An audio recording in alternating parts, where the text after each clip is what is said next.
Agora, uma pergunta que ficou no primeiro vídeo, né? O que é o reino de Deus? Você começou falando sobre o que ele não é. E você falou, a igreja não é o reino de Deus. Então, qual é o papel da igreja, então, no reino de Deus? A igreja é um método de Deus para a manifestação do seu reino. Obviamente, tendo Jesus como cabeça, Jesus como sumo sacerdote desse reino sacerdotal que é a igreja. A igreja é o meio pelo qual Deus está trazendo a realidade do reino vindouro à terra. Mas aí nós estamos falando de legislação de reino. Legislação tanto é o ato de legislar, ou seja, de criar, de fazer leis, como são as leis que mantêm uma relação harmoniosa entre pessoas de uma mesma região. Então, quando pensamos na igreja como método de Deus, como o agente de Deus para o reino, isso de novo vai nos remeter ao que já falamos sobre o novo nascimento, como entrar e experimentar. E nós podemos olhar o Salmo 97, Douglas. A escritura diz assim: o Senhor reina, ou seja, essa perspectiva eterna do reino. Regozije-se a terra, alegre-se as muitas ilhas. Ele exerce um governo sobre a criação. Está falando da justiça que mantém a harmonia, Deus, homem e criação. Nuvens e escuridão estão ao redor dele. Justiça e retidão são as bases do seu trono. Então, obviamente, o trono de Deus fala do seu direito legal de governar. E diz que ele reina sobre todas as coisas, tanto da perspectiva celestial, quanto da perspectiva terrena. Mas como ele reina agora, no reino presente? Ele reina também por intermédio da igreja. Agora, olha que interessante. Efésios capítulo 4, vamos ler o texto que trará grande luz para nós também. Efésios capítulo 4. Vocês e toda a galera de Jesus Cop sabe o quanto eu amo a carta aos Efésios e o quanto já nesses quase 4 anos que nós temos nos relacionado e servido ao Senhor junto, eu tenho usado essa carta para respaldar, porque de fato Efésios pode ser entendido como o evangelho da igreja. Como a igreja se torna esse agente do reino de Deus e coopera com ele. Porque diz Paulo em 1 Coríntios 3, 9, que Deus procura cooperadores. Nós, de fato, de Deus somos cooperadores, operamos juntos. Então, quando Paulo está falando em Efésios sobre a natureza, a vida e a vocação da igreja, ele dá uma declaração poderosa que está diretamente conectada com o Salmo 97 e o como Deus reina e qual é o papel da igreja. Então, Efésios 4, verso 22 diz que quanto ao trato passado, vos despojeis do velho homem que se corrompe pelas concupiscências do engano e vos renoveis do espírito da vossa mente. 24. E vos revistais do novo homem. A expressão que Paulo usa é o novo Adão, porque Adão é um ser coletivo, o primeiro Adão, e o novo Adão, que ele também chama em 1 Coríntios 15 de último Adão, também é um ser coletivo, que é Cristo. E vos revistais do novo homem, do novo Adão, que segundo Deus é criado em verdadeira justiça e retidão. As bases do trono. Que são as bases do trono de Deus, ou seja, o meio pelo qual Deus exerce o seu governo é a igreja. Mas obviamente a igreja não é um prédio, Douglas. Obviamente a igreja não é uma instituição humana, embora ela tenha uma organização necessária. A igreja é um organismo vivo, a igreja é o corpo místico de Cristo. A igreja é o método de Deus, a forma com a qual ele então exerce o seu governo.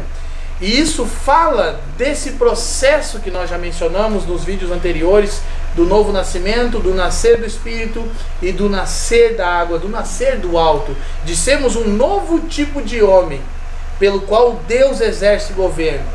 Temos a mesma natureza dos fundamentos da base do trono de Deus. Então, um outro texto em Efésios fantástico, aqui no capítulo 3, no versículo 10, Paulo diz: para que agora pela igreja, Então agora é através da igreja. Agora o método de Deus é a igreja. A multiforme sabedoria de Deus seja conhecida dos principados e potestades nos lugares celestiais, segundo o eterno propósito que estabeleceu em Cristo Jesus, nosso Senhor.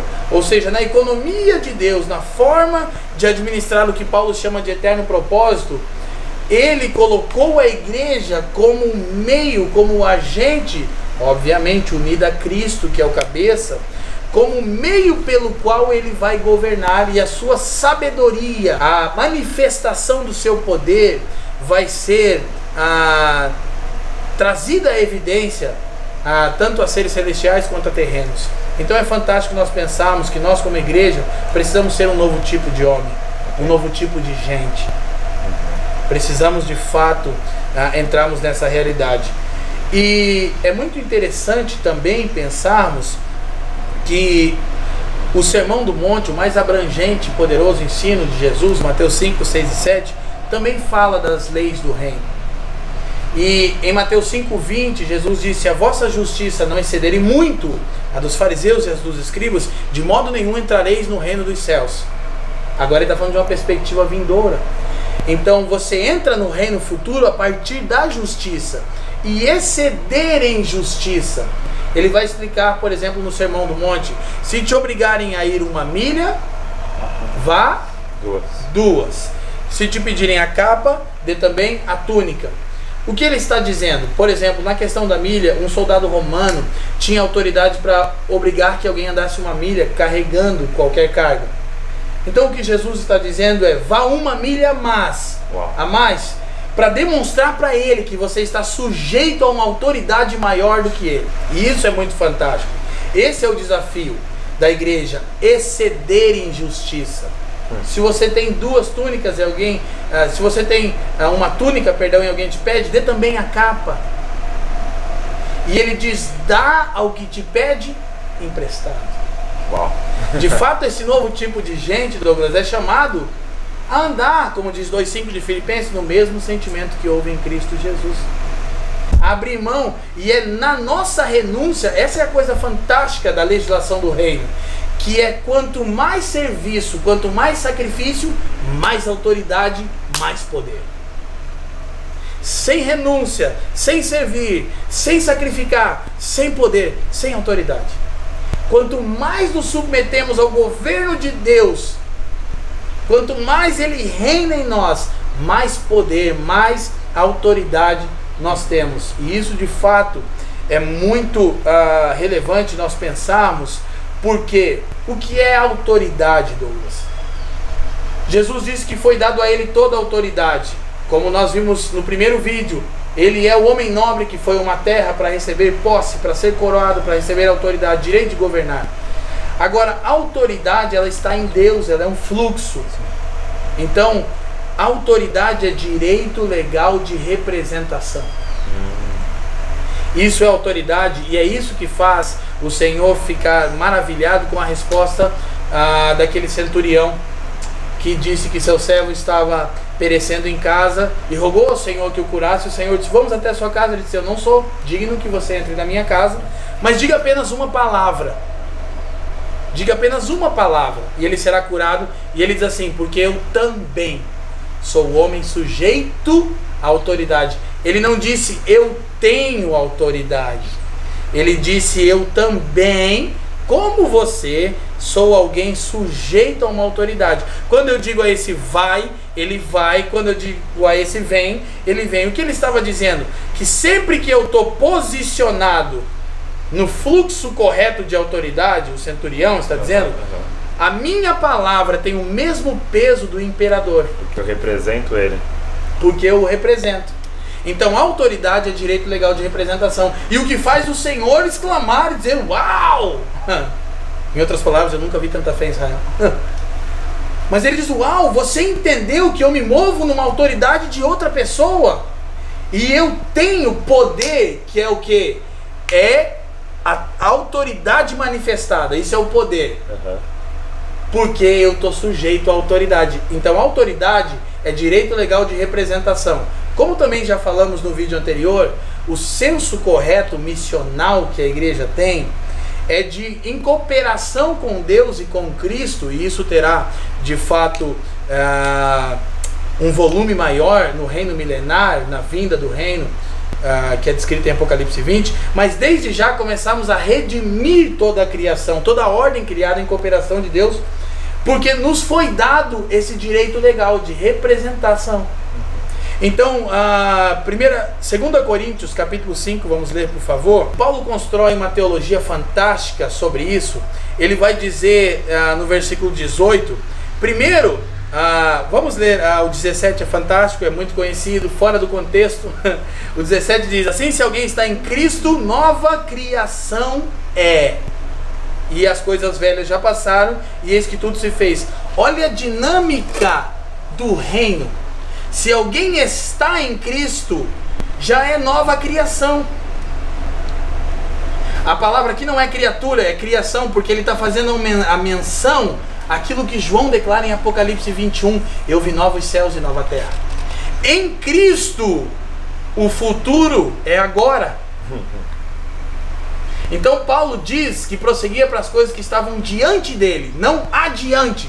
Porque não é uma coisa para onde eu estou indo, é o que já é, eu estou entrando nela. Então é interessante que ele diz que esse novo tipo de gente, que é a nova criação, porque está em Cristo, ele diz no verso 18, e tudo isso provém de Deus, que nos reconciliou consigo mesmo por Jesus Cristo e nos deu o ministério da reconciliação. Esse é o nosso papel. Esse é o nosso papel, o ministério da reconciliação. Então, tanto no aspecto da criação, como no aspecto das relações. O que eu quero dizer com isso?